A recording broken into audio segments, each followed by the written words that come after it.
PND, avec ses 3 priorités bien affichées, de devenir un hub, de s'industrialiser et de répondre aux attentes sociales, s'inscrit dans un groupe de pays réformateurs qui est en train de marquer une nouvelle Afrique émergente. Le niveau d'ambition de ces PND, que j'ai vu naître avec énergie et détermination, éclairé par le président et un collectif engagé dans la transformation, est en soi une prouesse. Mais il va plus loin. C'est un des documents de planification les plus réussis du continent, précisément parce qu'il suit l'enseignement que nous a rappelé Anta Diop. C'est avec honneur que je prends la parole ce jour devant vous, Excellences, Monsieur le Président de la République, au nom de toutes les populations de notre pays. Oui, le Togo lance son plan national de développement, un plan pensé et conçu pour toutes les composantes de notre pays, pour faire du Togo une étoile parmi les nations. En ce sens, nous pouvons reconnaître que les autorités de notre pays ont engagé d'importantes actions visant à accroître le bien-être des populations.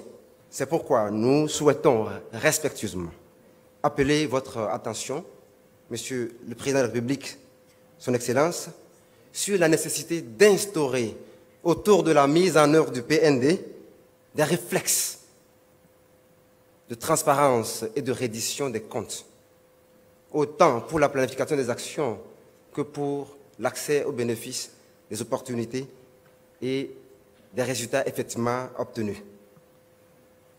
La cérémonie de ce jour confirme, et je m'en réjouis, notre engagement commun à réaliser sans tarder les transformations nécessaires à l'édification du Togo moderne, prospère et stable, que nous pourrons être fiers de léguer aux générations qui viennent.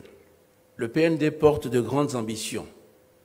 Ce n'est pas juste un plan de plus.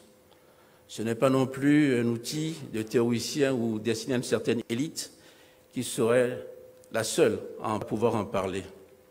Non, le PND est formulé dans une démarche inclusive et cohérente, dont la trame demeure la recherche des meilleures conditions de vie pour nos populations.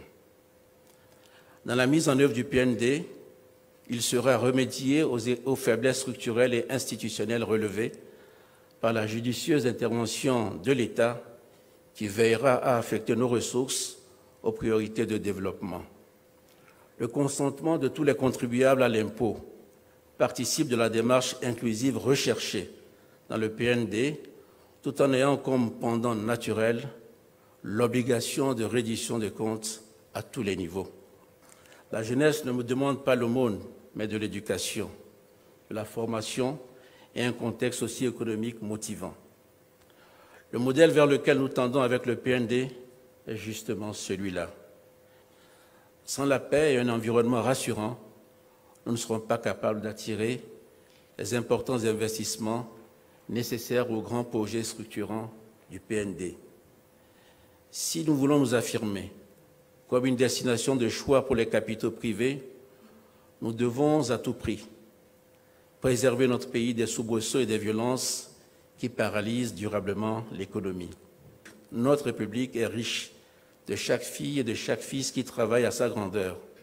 Personne ne sera laissé de côté. La voie est donc tracée et nous savons ce dont nous aurons besoin tout au long du chemin.